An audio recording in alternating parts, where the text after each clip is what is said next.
Hey y'all, guess what? I figured out how to do video podcast, or I think I did, okay? And I know that this is not the most ideal angle to be shooting this thing, looking down so all my stuff falls like this, but I don't really have an option because let me show you where I am. I came to the park today to do this podcast. I got a new phone, y'all, and I can shoot podcasts as long as I want, and it's not gonna stop up because I got a lot of gigabytes or gigabits or megahertz or something. I don't know what it is, but I got a lot of storage on this phone, y'all. And so I came to the park, the new Navarre Park for the kids. Y'all can probably see it through that fence right there. Let me see. There's a cute little park over there with a splash pad and all this, and I'm sitting here at the visitors center. The bay is right here. There's Navarre over there. Navarre Bridge, and this is just the park, okay? And so I'm sitting here in front of this palm tree to do this video with y'all because I figured out how to do it. I'm not taking off my sunglasses because it is bright out here, okay? So I hope the wind blowing by and stuff doesn't bother y'all because I just thought it would be neat to bring y'all to the park. Let's just sit in the park and talk like friends, like nobody does that anymore, really, I think. So we're just gonna sit and chit chat in the park today, okay? And I just want y'all to know that this is so much easier for me to do this as a video instead of just doing it as a plain podcast, because when you're talking into a podcast, you're not really looking at anything. When I sit here and talk to myself, my friend right here, okay? So that's how we're gonna do this podcast. I'm gonna tell y'all a story, okay? Okay, so this podcast, I am going to name it, and y'all, I'm reading off my iPad right here. My iPad is right here in front of my phone, okay? Because I have to write my podcast out so I can remember the storyline and the way it went, so I won't ramble, because I'll go all the way to the end and come back to the beginning and then skip to the middle and go 3/4 in, and y'all won't know what the hell is going on, okay? Y'all are obviously here from TikTok or Facebook. I don't do a whole lot on Facebook, and I dang sure don't do nothing on Instagram. I'm going to do a whole podcast about how stupid Instagram is, okay? Like, yeah, leave everybody on there. Won't you be a sugar baby or a sugar mama or something? It's ridiculous. But anyway, I don't do Instagram. But anyway, I do TikTok and Facebook, and no matter how you find me or found me, I want to thank you so much for all the support that I get on my TikTok page, mainly because y'all like my content and y'all laugh with me through all my bumps in life, and it means so much to me, and y'all never know how much it means to me, okay? And I want to remind all of y'all that I do have multiple sclerosis, and my speech sometimes is way messed up. It's scattered. It sounds like I'm drunk, and my thoughts get scattered. It's like I have scrambled eggs for brains up there. So that's why I type out all my podcasts ahead of time, so it'll keep me in line. And as I will be reading my notes, I will also ramble, okay? So we'll still have fun, okay? And one more little side note. I use medical marijuana for multiple sclerosis. So I use that instead of all the harmful chemicals that, the chemical drugs. So I smoke a lot of flowers, okay? I'm not going to put all those chemicals in my body. So that's how I live life in peace instead of pieces. With all that being said, go grab your flowers, a snack, and your favorite drink. And you can sit down, squat down, and lay down, but just don't fall asleep on me, okay? Here we go. So the main purpose of me doing this podcast today is to catch y'all up on what's been going on in my love life. Okay, so I haven't posted about that, to be honest with y'all, because y'all are freaking savages, okay? Women are freaking savage beasts, all right? I thought I was a stone cold bitch, but hello. Y'all are beasts. That's all I got to say. I love each and every one of y'all, and I'm glad that we are savage beasts in a way. But y'all, let's face it. As ladies, we are just scorned women, okay? We don't give a fuck. And I had to step back and take a long, hard look at myself and everything that I've been through this past year with my own husband and all of that. I was hurting so bad, y'all, that I couldn't post the stuff. I know I posted things. I posted when I was mad. That was it. But when I was really deep down hurting, I couldn't post the stuff on here because if y'all are just savages, okay? And I just had to step back and stop posting about it. So today in this podcast, I want to dig deep into, you know, how I felt and what was going on, and really how I looked at my whole situation. I want to let you know how I lost the love of my life, and we were separated for a whole year. That whole year he was being a straight up narcissistic asshole, okay? And I want to tell y'all how over that entire year we found our way back to each other, and I made him see the light, y'all. No, I'm just kidding. He made me see the light about some stuff too. I love y'all so much, but honestly, if I had listened to y'all instead of Jesus on some of my videos, I'd be sitting right here miserable and alone. And I will say it again. Y'all are straight up savage beasts. Okay, and I'm here to tell y'all, y'all need to stop. Y'all need to chill out. Y'all need to find Jesus, girls. Okay? Y'all just really need to find some Jesus. Okay, so I'm going to take you on a little journey. Okay? A couple days ago, I was cleaning a condo, and Jesus straight up gave me the message for this podcast. He gave me this example to use to explain why women are savage beasts. I'm sure most of you have seen the movie Sweet Home Alabama, right? It's one of my absolute favorites. And, you know, ain't it just one of those extraordinary love stories where cute little Melanie, Reese Witherspoon, came back to her southern roots and found the love of her life right there in Alabama, okay? And that is exactly what the movie people, the producers, the writers, etc., they want you to see that. They want this to be an extraordinary love story. But if you look at the movie a little bit closer, it could have a completely different twist. And we would still love the movie regardless. We still would have loved it however it ended, but it could have had a completely different ending, okay? And in 2 hours, give or take, we fall in love with these characters or we hate these characters. And then the ending usually gives us what we want. And everyone finds each other and lives happily ever after, whether it's them together or them with other people. In real life, in reality, it takes a hell of a lot longer than 2 hours to fix a whole big broken relationship, okay? And I never looked at this movie in regards to my own life, all right? It was just a cute movie. But Jesus, in all his comical ways, made me look at this movie totally different that morning that I was cleaning this condo. And I haven't even seen this movie in a long time, okay? It's weird how Jesus uses movies or music or just smells, sounds, anything to get a message across, okay? He's going to get it across however he wants to get it across, okay? And so anyway, I got to looking at this movie, and I even like Googled it to see if there was something that was just jumping out at this movie. This movie was released in 2002, and as we know, a lot has changed in 20 years. Like the word narcissist.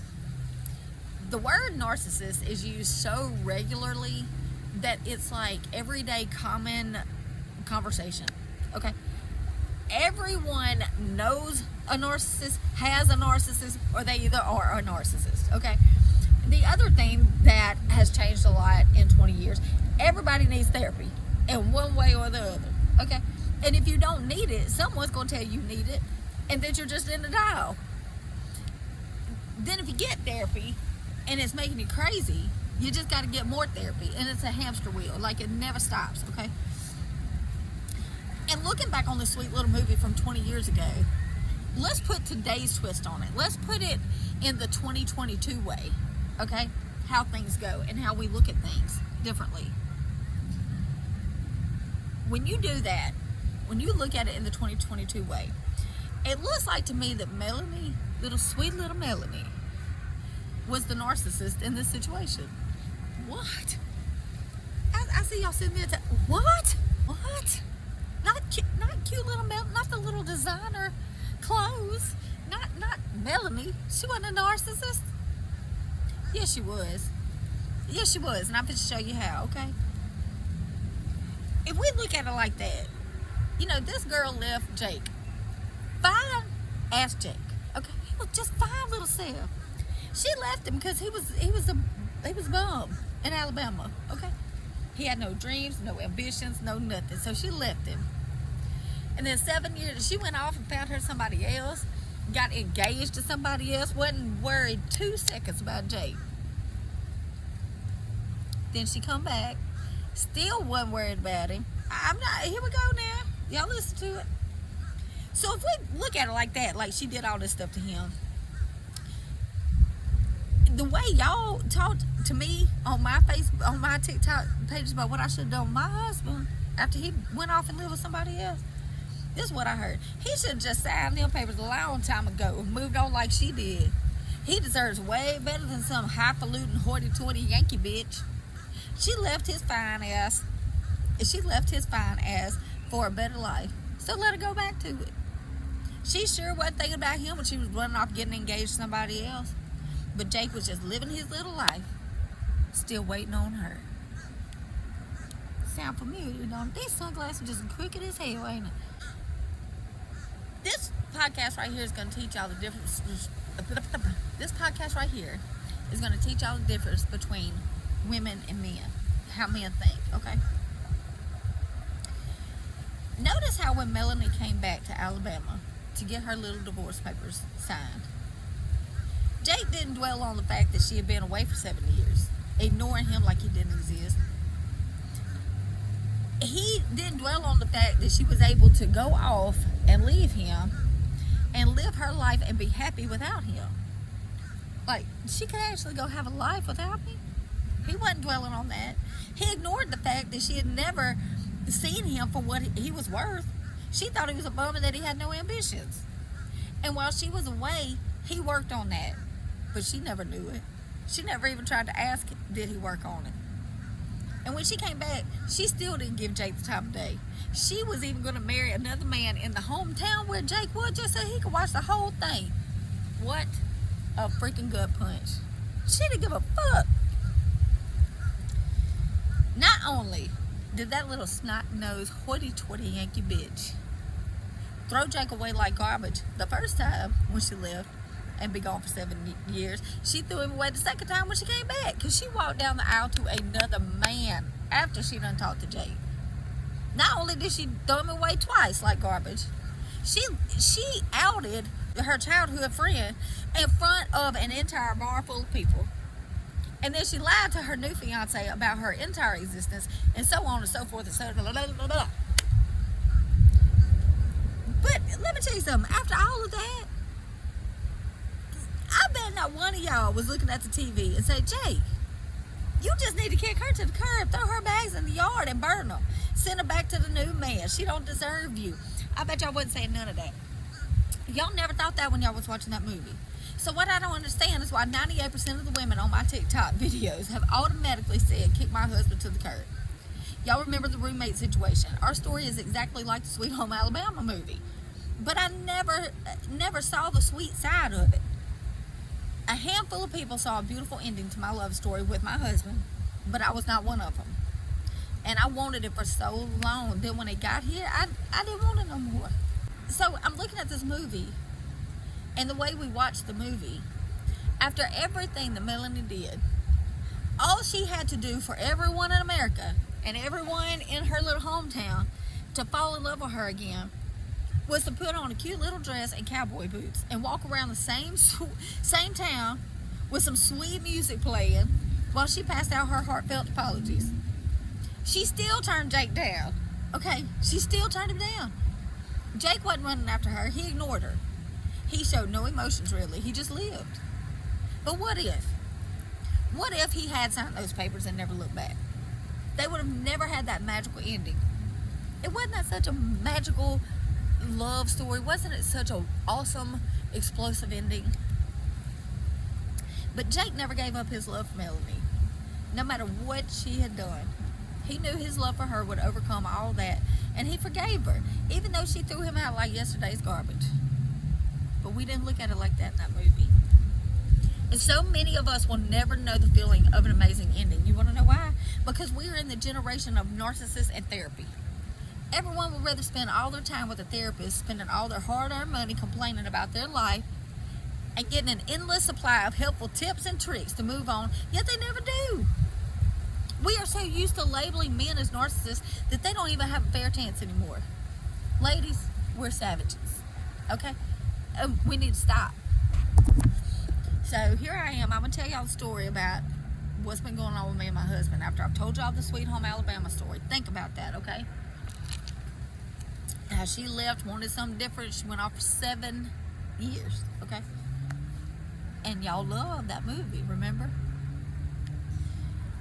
So when my husband first showed up back here in March, I was so excited and overjoyed that I almost passed smooth out when he pulled up. I've never had an emotion like that. It was as if for the past year I had mourned his death, and he wasn't really dead. But because that's exactly what it felt like to me, okay? That's what it felt like being without him, that he was gone and dead. He just disappeared from my life. It was one of the most tragic things I'd ever been through, and I had to learn to live my life all alone. All my friends had fell off like dominoes, and I had a family that was non-existent. I was living in a state where I really didn't know anybody, and I had to find out who I was quick, fast, and in a hurry, okay? And this is a long story, girl, so I'm going to try to see if I can condense it down, okay? I've tried to do that. So it may be a series. I never know how to condense these things down because I'm a talker, girl. I just ramble. But let me just start at the beginning, and if I have to stop off somewhere, we'll just continue it tomorrow, okay? Excuse me. So 6 years ago, I fell in love with this biker dude, okay? We got married, and he helped me raise my daughter through her high school years. He was a daddy to her when she didn't have one. And he worked so hard for us to give us the life that we had never had. I had never gotten to stay home and actually be a mom to Emma. I was always a single mom, and when he came along, I was working 3 jobs. He basically made me quit my jobs. And when I say made, it's like he pushed me to do it because he wanted me to be able to be that mom, you know, that I never got to do because he could handle it, okay? And that was really hard for me. But he did it so I would have all that time with her. I would put her on the bus and make her go to school, and he spoiled her so much that he would make me get up every morning, take her to school, pick her up, take her chicken boxes at lunch if she wanted them. So he really taught me how to spoil her, and she really got spoiled way worse than what she already was. He took us on vacations, and he even bought me a small little barn so I could do my painting and flipping furnitures, and he supported me 100%, y'all. I had never loved anyone like I loved him. We were that way for about 3 years. And we had both talked about moving to Florida at some point in time. I'd always wondered what it would be like to live beside the ocean. And he had always wanted to end up in Florida. So we sold everything we had. What we couldn't sell, we gave away. And we bought a camper and a Harley Davidson, and we moved to Florida. Wait until I tell y'all that story, because buying that camper and moving here, oh my God, that was a shit show on the road. That was a shit show adventure. Okay, that's going to be on a podcast. My legs are hurting me, girl. I need to smoke. I don't know if I'd smoke here in this park. I don't know why I couldn't. Ain't nobody around here. Be looking at the police pull up on me. I'm about to, though. I'm about to break the law. Y'all fixing to watch it right up here on my podcast now. This pollen must be getting to me or something. I'm all stopped up. I'm sitting right here in my joint on the ground, y'all. It was laying right beside me. Y'all need to get y'all some of these pink pre-roll cones, okay? We just gonna share it real quick, girl. I know we sitting in the park and everything. I'm watching for the police. Don't get scared. They ain't even over here, girl. If they pull up on me, I'm registered on the marijuana registry. I am. I got the card, girl. Shh, it's okay. Calm down. I know you're not used to this, but I'm in Florida. They ain't gonna do nothing, girl. What they gonna do? I got a card. I'm legal. And my boobs are falling out. Girl, I can't take you nowhere. Calm down. Shit. We just in the park. It's past time, okay? Let the park ranger come up here. Girl, I forgot where I was in my story. I forgot. It's alright, I'm gonna edit it out. Every time I say I edit it out, I never do. And then I just post the unedited version. So it's alright if this gets posted. It's alright. I can't breathe. Here I am smoking. Sitting right here by the ocean smoking weed. Good Lord. Anyway, I was talking talking about buying an RV and moving. Don't y'all do that. Don't y'all do that. I'll let y'all. That's a shit show adventure. Girl.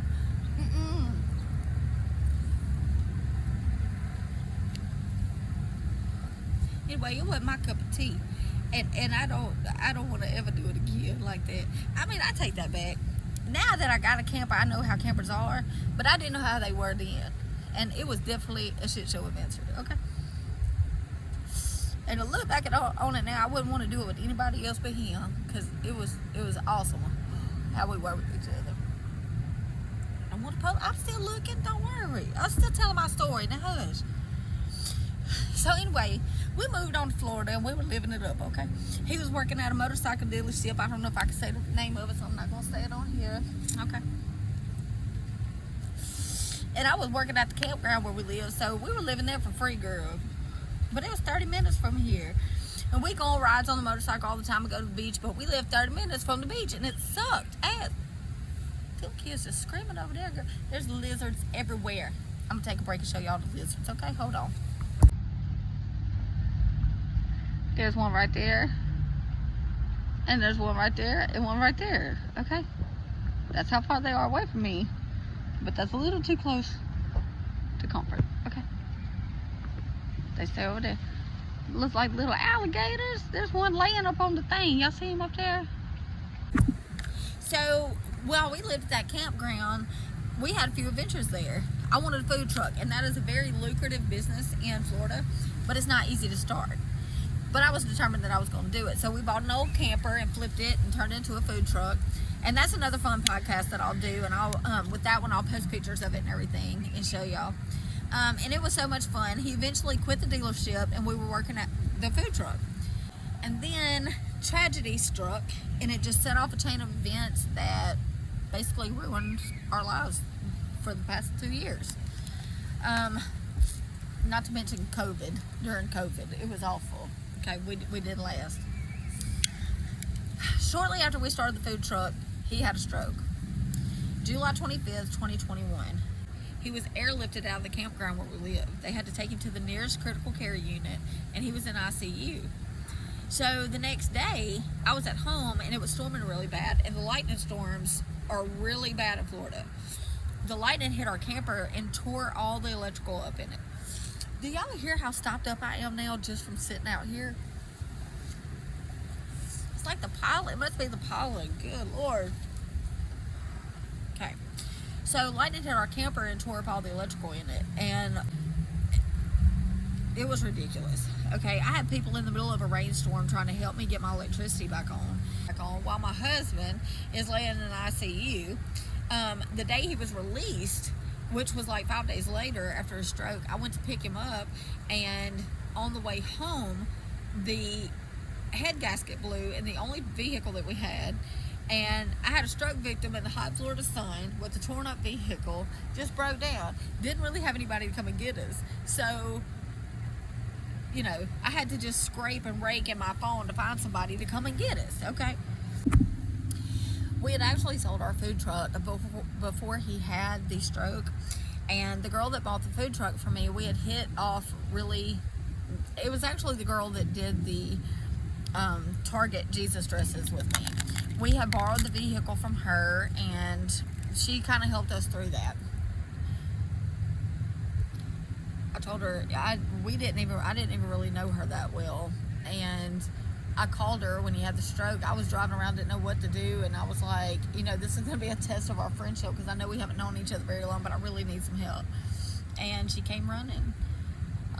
So she helped me through the stroke thing, and when the vehicle tore up, she let us use her vehicle, and it took 3 months to rehabilitate him, to Gary, back to where he could ride his motorcycle again. And it took us 3 months to rehabilitate him to where he could do things on his own again. And 3 months later, on October 30th, he had another stroke. And I remember just standing there, and I even felt guilty about this afterwards, because when he had that second stroke and they were hauling him out, I remember standing there just talking to God, saying, why? I cannot believe this. Are you telling me I got to go through this again? Not again. I mean, this past 3 months have been terrible. Not again. after he had his second stroke, we didn't even know what to do. I swear to God, we did not want to go through all this again. Well, in the campground where we lived, there was this little old couple, okay? And they swore to Jesus that they were multimillionaires, okay? He swore to God that he had $167 million, or 167, something like that, in the bank, because he had done some investments when he was in the World War, something or another, and blah, blah, blah, blah, blah. Well, it was a big old long story. That's going to be a whole nother podcast, okay? It's like a Lifetime movie that these people were telling us. Well, they put money down on a house. We got the keys to the house. They told us they bought the house. We had given our camper away, only to come find out there was no house. We were like, what the fuck? How does people do this to you? So we're going through all this for that second 3 months. So for 6 months, we were rehabilitating him back from strokes, okay? After he had rehabilitated himself that second time, we would laugh and we would joke and we would cut up and he could ride his motorcycle again, but he would not work. He wouldn't help me do nothing. He didn't want to work, and he wouldn't help me. And so I told him I needed him to maybe go home to his mom's, go to Mississippi and work on himself and get himself together and find himself. And then we could date. You know, my daughter lives in Mississippi, and when I come down there, we could go on dates and try to find each other again and fall in love again. And that's what I really wanted to do. I thought it would be exciting. And so I told him we could rebuild our relationship and things like that, and he agreed. The morning I got up to take him to Mississippi, he was gone. He didn't take anything with him. He was just missing. He left me a note and told me that my contact information would be in his wallet in case something happened to him. I would be the one that they contacted. And it was a shit show. It made me mad that he would just run away and not take the time to work on our relationship. It hurt my feelings. It made me feel like he didn't give a shit about me, and we've just been through all this stuff, and so he couldn't hold on, and he just left. So we talked for a couple of weeks, and I thought we would work things out, and we didn't. He just blocked me, and then he disappeared. And so 6 months later, he called me and told me he was coming back home. And those 6 months that he was gone, I tried to hunt him down. I tried to track him, and he blocked me from everything, and it was awful. My roof was leaking on the camper. It had fallen in. My truck was messing up. I didn't have any hot water for 9 months after he left. It was awful, y'all. It was, the way I was having to live was awful because he left all of my stuff just torn up. You know, our stuff was torn up, and I didn't have anyone to help me fix it. And now he was gone, and I really didn't have anybody. So I flipped many houses. I did everything I could do, and I cleaned condos and whatever to get the money to fix my house and to get the money to move. And when I would have these heartbreaking moments of being so alone because my family didn't even have anything to do with me, it was god awful. I felt like I didn't have nobody, and I swore to God that nobody would ever feel alone like that again. At Christmas, I was dropped on my doorstep by a taxi from the hospital. I couldn't walk. There was nobody there. So I killed myself on social media. I mean, I was going through it, and everybody's screaming out to me, you need therapy, you need therapy. I've had so much therapy in my life. I'm not paying a therapist for nothing. I know the tips and tricks. I know how to get through it. And if I can't do it, there's the ocean. I can just drown myself. Okay? That's how I look at it. If you ain't, it's mind over matter. Hey, you got to be strong here. So I got through it, but I suffered a lot. You know, no hot water for 9 months is bad. You have to boil your water to take a bath because all the electric was messed up from the lightning hitting the camper, and he left me like that. And sometimes I still am real bitter about that stuff, you know, but anyway, so he called me 6 months after he left and told me he was coming home, and he FaceTimed me a couple of times, and I remember that he was in this maroon truck, okay, and I said, whose truck are you driving? And I said, where are you? And he said, I'm in Texas, making really good money, and I'm working with these guys. They let me come up here on this job, and this job will be over the end of September, and I'll be home. And a couple of weeks we talked, and I kept asking him, why do you have to wait till September? Why do you have to wait till the end of September? And he would never answer. He just said it was because he was working on a job. And then one day he just blocked me, and he never came back. So anyway, during that time when we were talking in those couple of weeks, my ex-husband died, which was the father of my child, and all this, it was a lot of stuff. And he had sent me some money and helped me out and whatever, and then I guess I just got to bitching too much because he wouldn't come home when I wanted him to, because I needed him right then. I didn't need him to wait till the end of September. And if you're telling me you're coming home, why can't you come now?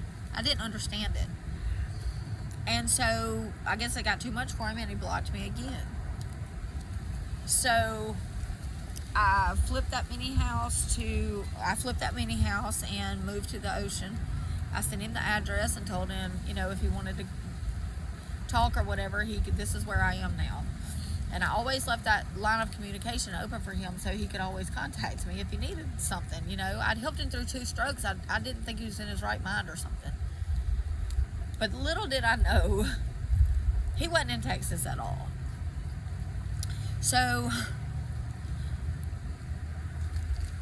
he blocked me after that 6 months, and then 6 months later, he called. I find him. Somebody tagged him in a video on TikTok, and I sent an Instagram to her, and I was like, look, that is my husband. He disappeared. I just want to have a conversation with him. I have some things I need to say to him and whatever. I need some closure. I need him to tell me what the fuck. I've been sitting here waiting, thinking he was going to pull up. I look out the window all the time, and he's not coming, and I don't understand.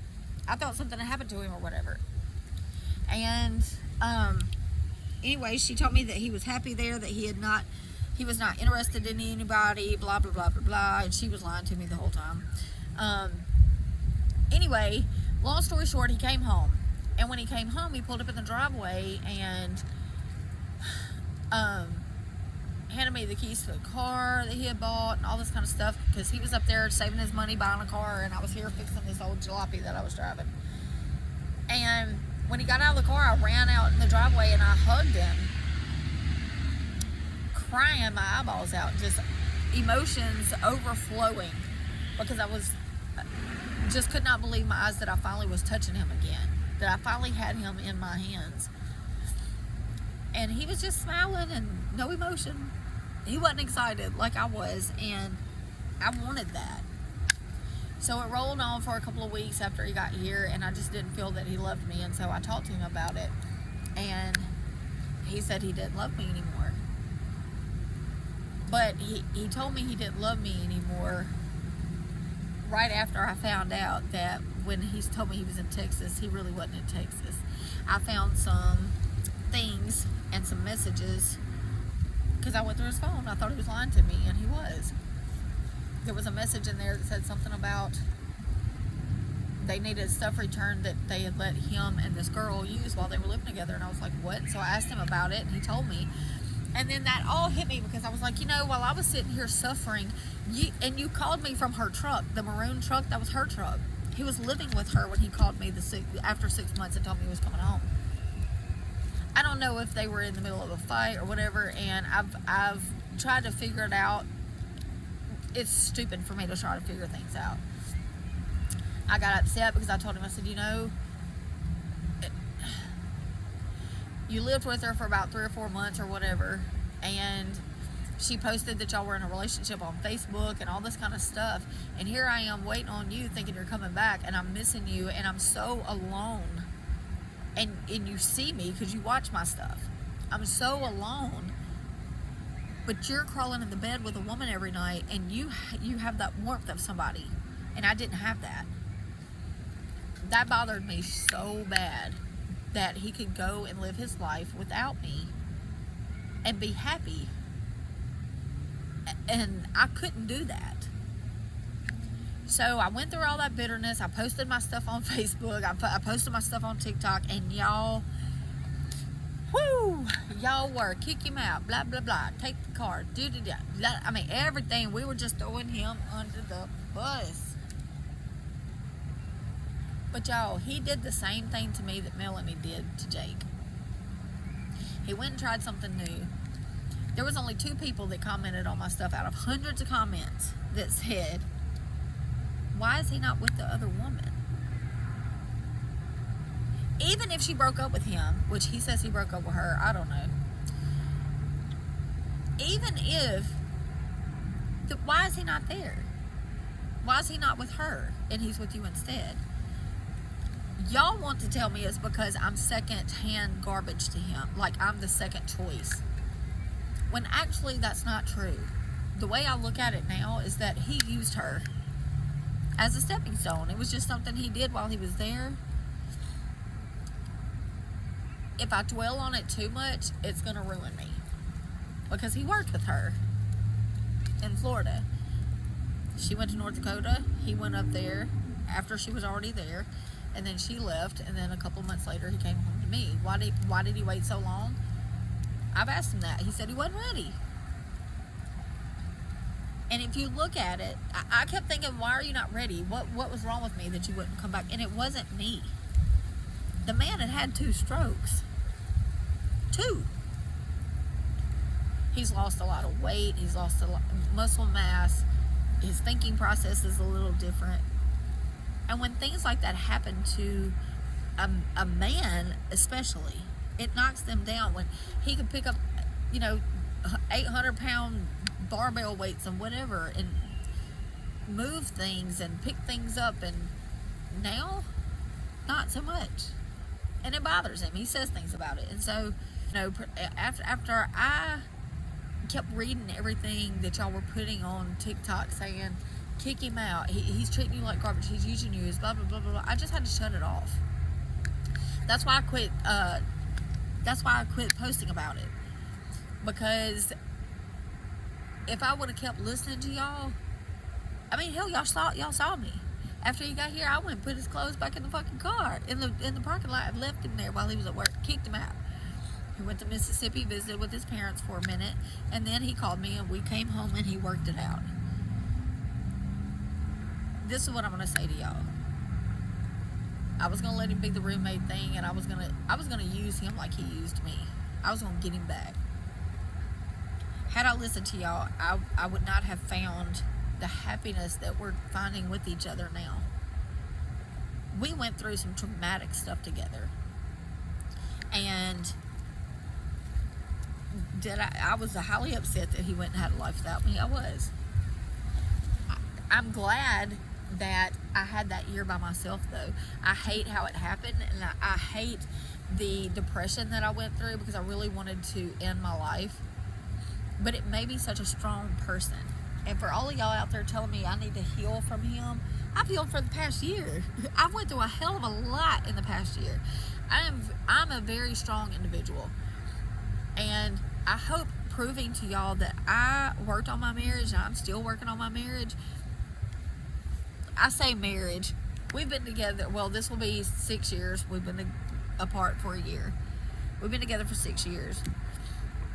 I was on disability when we got married, and I thought that would mess up my paperwork, so we didn't legally get married. I just changed my last name, and we had a wedding ceremony. So I'm not legally married to him. So when I say my husband, I just mean, he's my husband, but we're not legally married. Will we one day legally get married? Hopefully. I hope so. But we're working on things, and I just want to let you know that I've been happy. I've been the happiest I've been in a while. And this past couple of weeks, I'm in the car. I drive the car everywhere.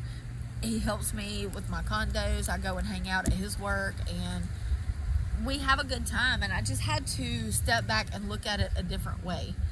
And when God showed me that Sweet Home Alabama movie, it just made sense. We can look at movies like that, and Melanie did the same thing to Jake that my husband did to me. And when we're watching something like that, we don't judge it as bad, because they make it sweet in a sweet kind of way. But in real life, it's not that way. But if we take those movies and look at them like that and say, you know, the man didn't sit there and say, well, you know what, you went off and had this relationship with this man and now I'm mad about it. You went off and you could live your life without me and now I'm mad about it. Jake didn't do none of that. He was like, baby, I still love you. Can you come back? Did you find what you was looking for? If you didn't, I'm still here. And he took her right back. I'm not saying I'm Jake, but I am saying that I love my husband. And since he's been back, I will say without a shadow of a doubt, he has done everything in his power to prove to me that I am the only one for him. He buys me flowers. He takes me on dates. We go paddleboarding together. We go to Crab Island together. Those videos I've posted of Crab Island, he was there with me. And see how I was smiling? We had such a good time. So ladies, don't just throw your man under the bus.